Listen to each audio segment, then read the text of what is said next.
One question I get asked sometimes is, when I give charity, how do I give charity for the sake of Allah? Meaning, what if I'm just being a good person? What if it's just me doing something out of the goodness of my heart? Is that not for the sake of Allah?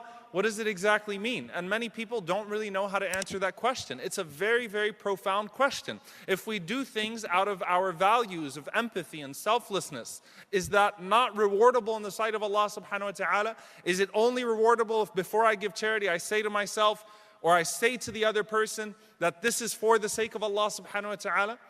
And subhanAllah, we find that everything is contained within this powerful verse.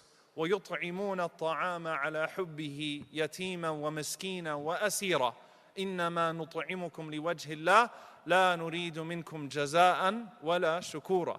Allah subhanahu wa ta'ala says that those people, when they give, they feed out of their love of Allah subhanahu wa ta'ala, the one who is poor, the one who is an orphan, and the one who is a prisoner. And as they feed them, إِنَّمَا نُطْعِمُكُمْ لِوَجْهِ اللَّهِ, we only feed you for the sake of Allah, not desiring any sort of gratitude and not desiring any sort of compensation, not now or in the future. This one ayah, or even the first fragment of the ayah, answers three essential questions of charity. Why you give charity, how you give charity, and who you give that charity to.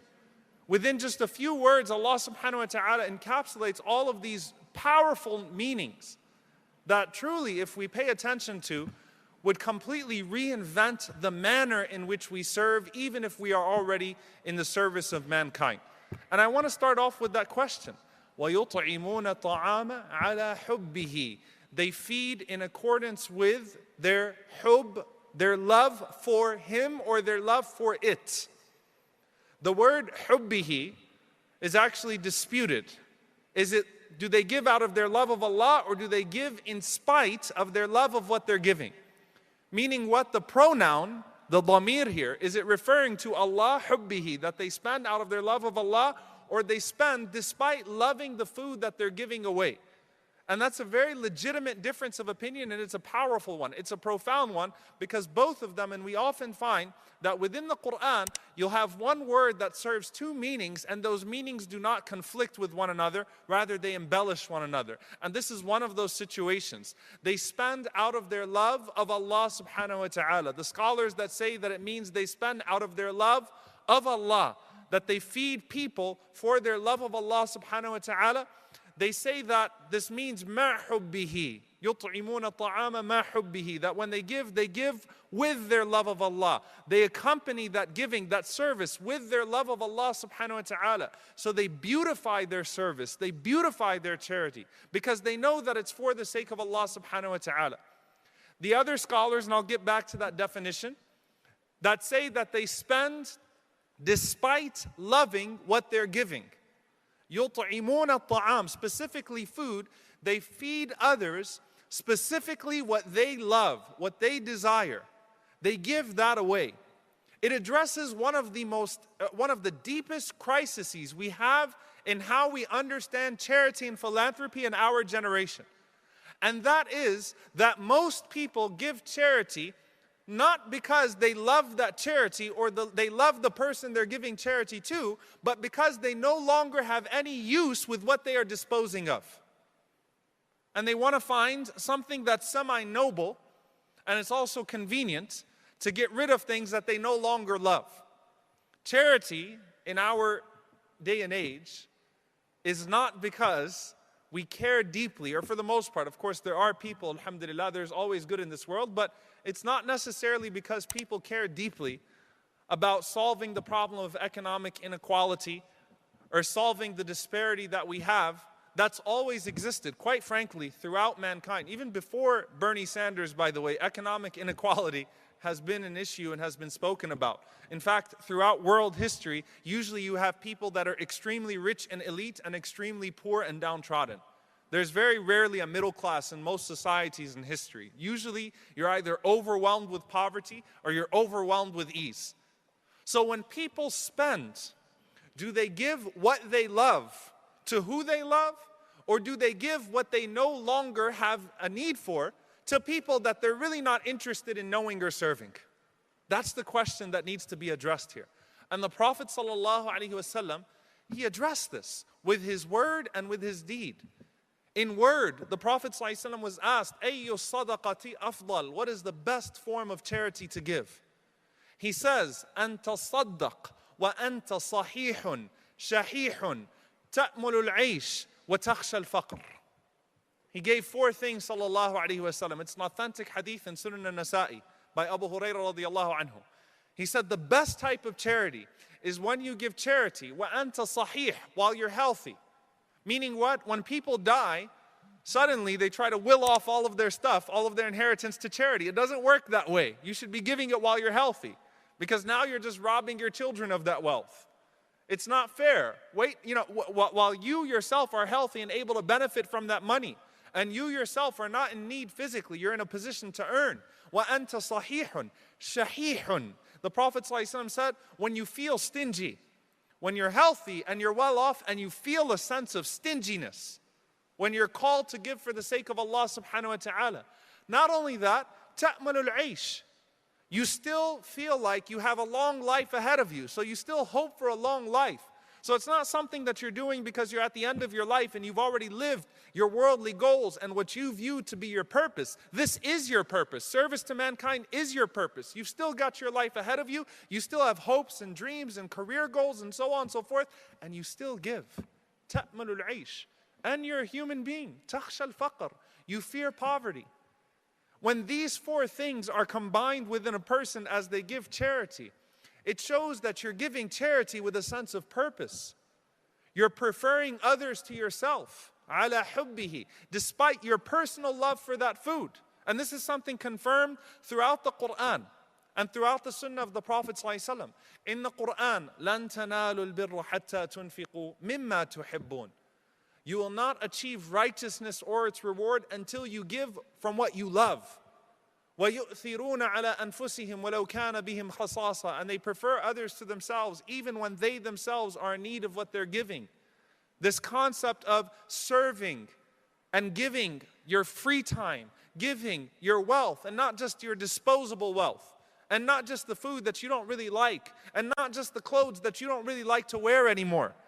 And subhanAllah, that's a culture that's inherited. We teach our kids that. You're no longer wearing these clothes, that's fine. Let's throw them into a box and give them to the Salvation Army, or go drop them off in front of a masjid and hope they'll send them to Syria. They don't need your garbage. They really don't need your garbage. They don't need your leftovers. Where is the ihsan in what you give? Where is the spirit of the Messenger sallallahu alaihi wasallam? When Aisha radiallahu anha gave away the entire part of the lamb and left the shoulder, because she knew the Prophet ﷺ loved it. He desired it. And for that reason, when the Prophet ﷺ came home, he said, we have given away the shoulder and kept everything else. You know, this concept of ajr, the hereafter, the reward of the hereafter, truly being that which is everlasting. So يُطْعِمُونَ الطَّعَامَ عَلَى حُبِّهِ would mean that you spend what you love to people that you care for, even though they don't have a technical right upon you. You don't have to love them, but the goodness inside of you causes you to love them. Yatiman wa miskinan wa asira. And they give to the one who is poor, they give to the one who is an orphan, and they give to the one who is a prisoner. You know, I want to summarize those categories, inshallah, and then get back to the central question that I asked in the beginning. Those categories are very interesting. Because the Prophet ﷺ, or rather Allah subhanahu wa ta'ala in this ayah, is talking about feeding people. Now here's the thing. When someone is in financial difficulty, shouldn't you be trying to make them no longer miskeen, no longer in financial difficulty? Isn't priority to go and get them out of that financial duress? Right? Isn't that the priority? Can you guys just nod your head so you can make me feel good about myself? Good. Jazakumullah khair. When someone's poor, when someone's needy, the priority, if you're capable, is to be able to go to that person and take them out of their poverty, rid them of their poverty. But here we're talking about feeding them. Why? Because this ayah necessitates that you yourself are a person who is not capable of making the miskeen no longer miskeen. You're not capable of doing away with his poverty, but at least I'll preserve your dignity. At least I'll feed you a wholesome meal, a hearty meal, the one that I have in my own house. So it necessitates that I'm not able to no longer make you a miskin, one who's poor or in need, but I will feed you and preserve your dignity. What about an orphan? Because this is particularly talking about at-ta'am, feeding the orphan. Now the miskin is someone who's unable, who has not earned, so at least half of what's necessary for their needs. So a miskin is technically someone that's under 50%. They are completely incapable of financially providing for themselves. An orphan, yatim, linguistically means someone who no longer has a father. So the father is no longer able, or they're no longer able to benefit from the father providing for them. They're children and they don't have the breadwinner in the house, whether it's the father or the mother, right? But they no longer have a breadwinner in the house. Now, shouldn't the priority be that the yatim needs kafala? He needs someone to take him in. Just like the poor person needs to be rid of their poverty, the yatim, the orphan, needs guardianship. And the priority, if you are capable, is guardianship. But at least, if you're unable to provide them guardianship, you still preserve their dignity. You feed them from what you love. It necessitates that you're not in that place. Wa asira, and the prisoner. And according to most of the scholars, this is a Mecca verse. So what that means is, this is literally when the Muslims were being captured, or the slaves who were accepting Islam were being tortured, or the Muslims were being, captured by their tribe, whatever it may be. But, subhanAllah, it literally is a political prisoner. The asir in this situation are the political prisoners. People that were in prison, people that are being tortured for no other reason but saying La ilaha illallah, which was a political statement in the time of Mecca.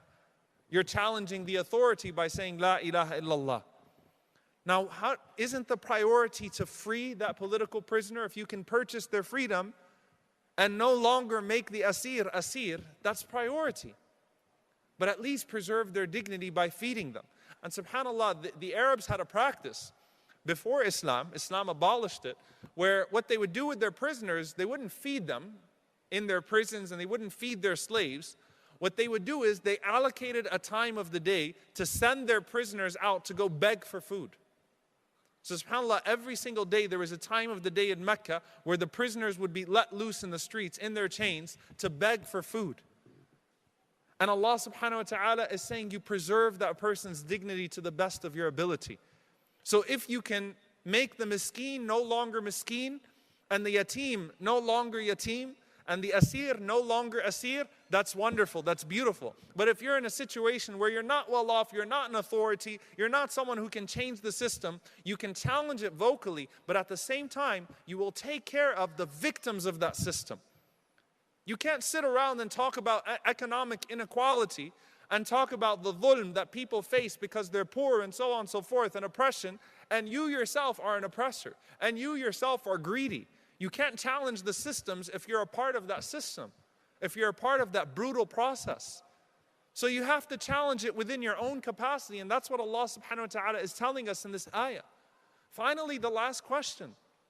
When I give, do I give for Allah? Or do I give because I'm a decent human being? And are those things in contradiction with one another?